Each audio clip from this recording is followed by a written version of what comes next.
निकालो बाहर, बात खत्म से। आगा हम पैसा का सब कमेटी का एक लिस्ट आप लोग बनाइए और सबको जो है बारी बारी से जो है पुकारा जाएगा और काफी मेहनत से कार्यक्रम सफल हो रहा है। और चाहेंगे भैया, टाइम अधिक हो गया है और आप लोग तो देखते ही रहते हैं हमको। और गौरव भैया एक बार कल्पना भाभी को बुलाते हैं और उसका सुनिए, उसके बाद हम सुनाएंगे फिर।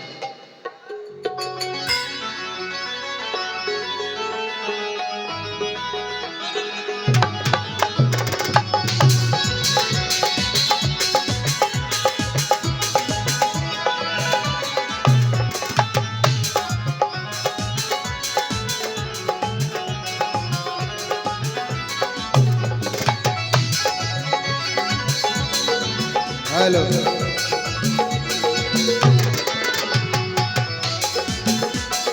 क्या बात।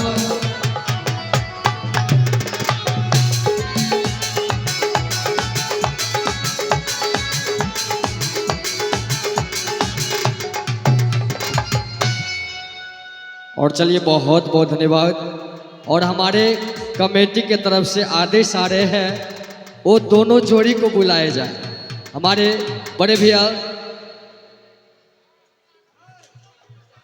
गौरव भैया को बुलाइए। गौरव भैया उसी को तो सर बुला रहे हैं, बार बार हमें डिस्टर्ब काहे कर रहे हैं। तो आइए, और आइए आप तमाम सभी संगीत के जाने वालों के नाम हमारे बड़े भैया मछली व्यापारी पैना से भैया आप हैं आदरणीय मछली व्यापारी पैना से, और उनके तरफ से बड़ा ही प्यारा सा आशीर्वाद पुरस्कार 201 रुपए से नवाजे हैं। सर का बहुत बहुत धन्यवाद है। और सर का गाने का फरमाइश है, सारे सिकवे गिले भुला के कहो। जरूर सर आपका फरमाइश पूरा करेंगे। तो आइए आप सबों का जोरदार तालियां के साथ उन दोनों जोड़ी को हमारे बुलाना चाहेंगे। आप हैं आदरणीय बड़े भैया गौरव ठाकुर जी और साथ कल्पना मंडल जी।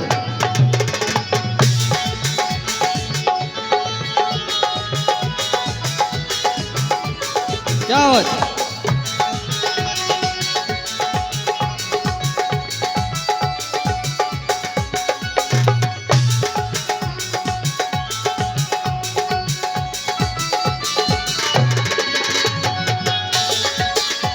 क्या बात।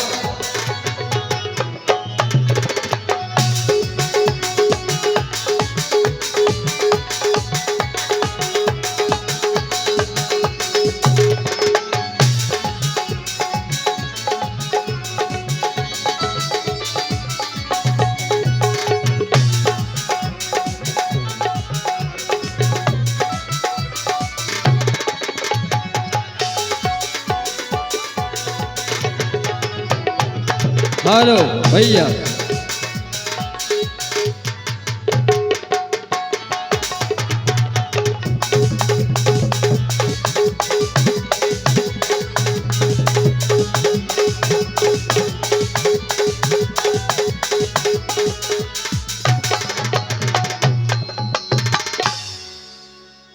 हेलो।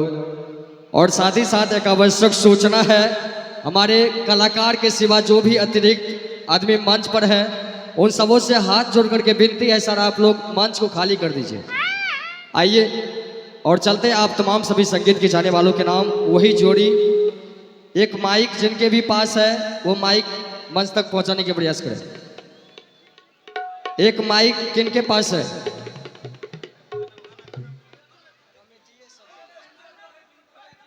दे दीजिए। Hello hello.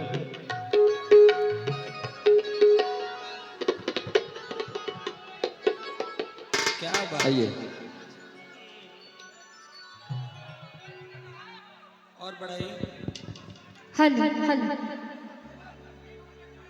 थोड़ा सा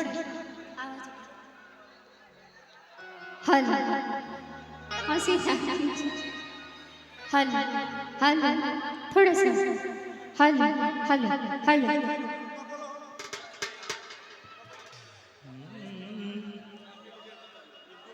और बढ़ाए क्या? और बढ़ाए। हेलो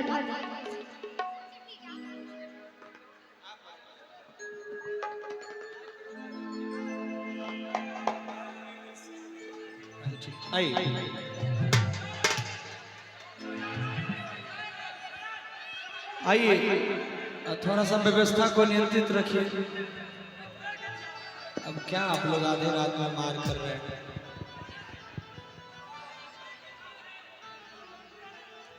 आइए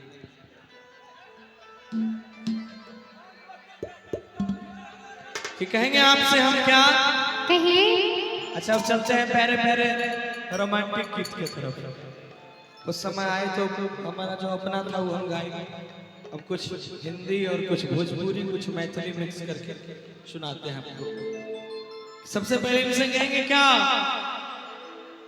कि काहे ऐसे रोवा तारू कजरा के धोवा तारू कि दुखवा के बोझा रानी ऐसे कैसे रोवा तारू कि ससुरा से कहे अइलू गाँव में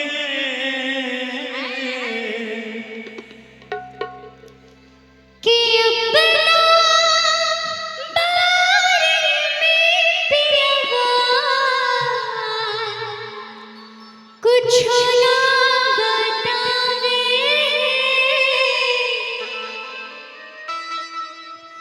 कि अपना बारे में पिरवा कुछ ना बतावे अच्छा हमरा से जाने खातिर किरिया खियावे ऐसा कौन बात रहे जो क्रिया खाए के पड़ल। आई म्यूजिक से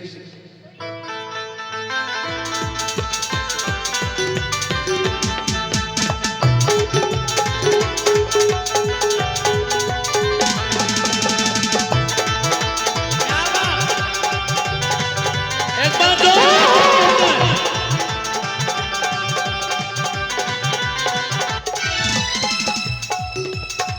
काहे ऐसे रोवा तारू कजरा के धोवा तारू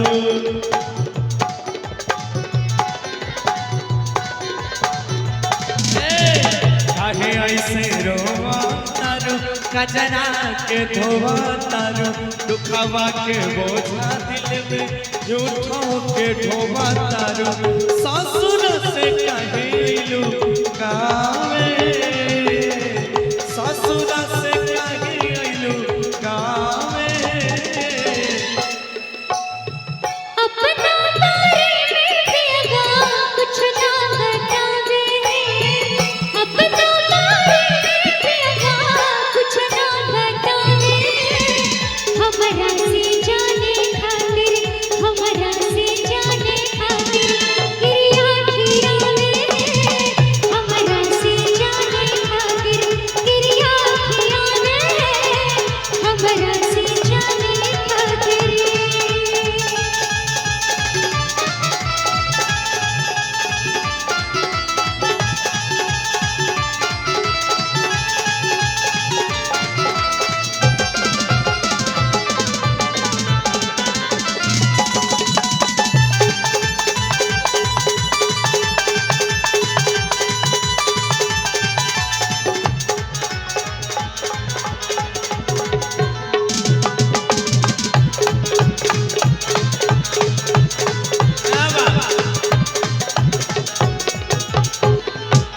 सुना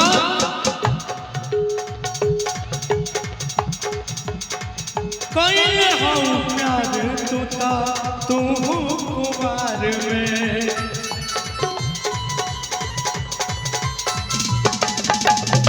कोई हो प्यार होता के करो से कुमार में कहीं न बतावेला तो हकी उमार में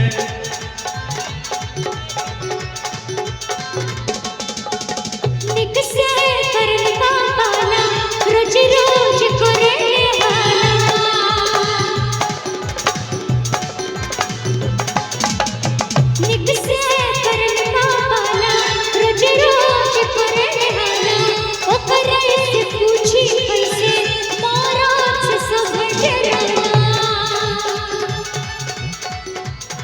ओकरे में सब सुख पावे, ओकरे में सब सुख पावे। सुना ओकरे में काहे सब सुख पावे। बताइए अपना तारे में पिया कुछ ना बतावे, अपना तारे में पिया कुछ ना बतावे। हमरा से जाने खातिर, हमरा से जाने खातिर क्रिया किया रे, हमरा से जाने खातिर क्रिया किया रे, हमरा से जाने खातिर।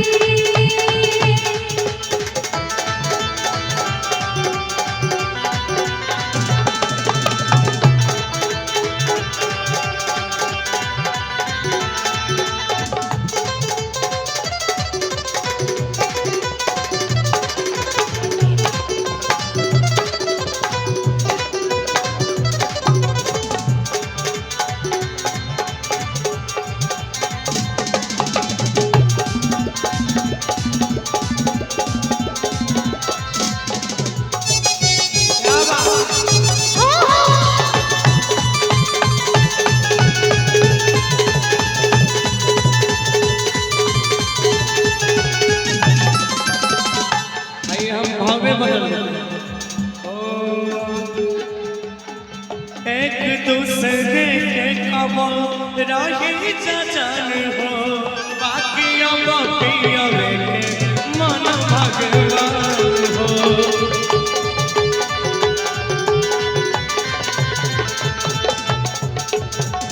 एक दूसरे के दोनों रही जान हो, बाकी अब पियावे के माना भगवान हो।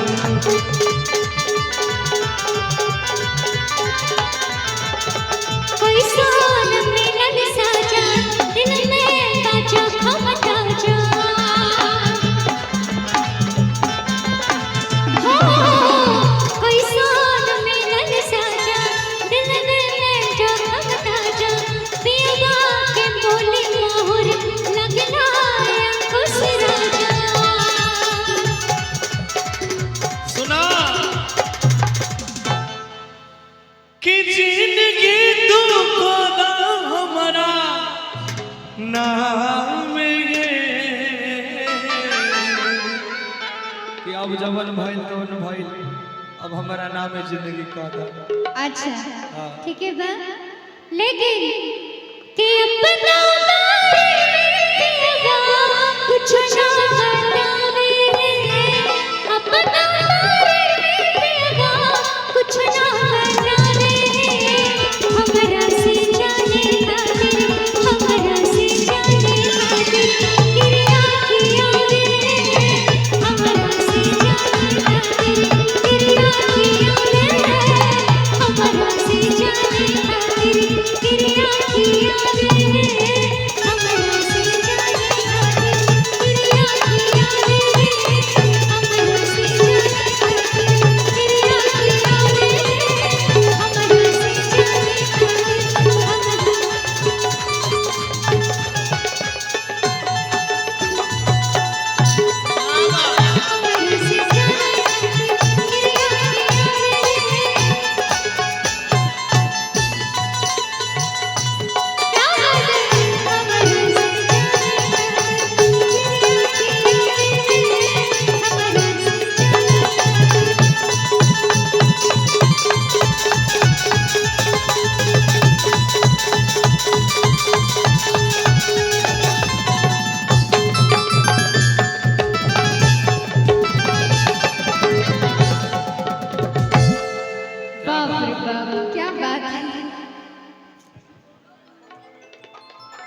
हेलो। और आइए साथ ही साथ इंदल शर्मा जी ठेकेदार है, इनकी तरफ से 501 रुपए का पुरस्कार है। बहुत बहुत धन्यवाद आपको। और आइए साथ ही साथ आप है पुरस्कार के दौर में ग्राम बिस्पट्टी कचहरी टोला थाना आलमनगर जिला मधेपुरा से आप हैं मिथुन कुमार वीरेंद्र शाह जी, और उनके तरफ से बड़ा ही प्यार सा पुरस्कार आशीर्वाद और 101 रुपए से नवाते हैं। और भाई का गाना का फरमाइश है, आ रहे हैं छूले आ मुझे छूले। जरूर आपका गाना का फरमाइश हम पूरा करेंगे। तो आइए तब तक के लिए आप सबों के बीच आमंत्रित है एक बार फिर से हमारे बड़े भैया मैथिली स्टार गौरव ठाकुर जी और करपला मंडल जी। आइए। अच्छा सुनिए ना,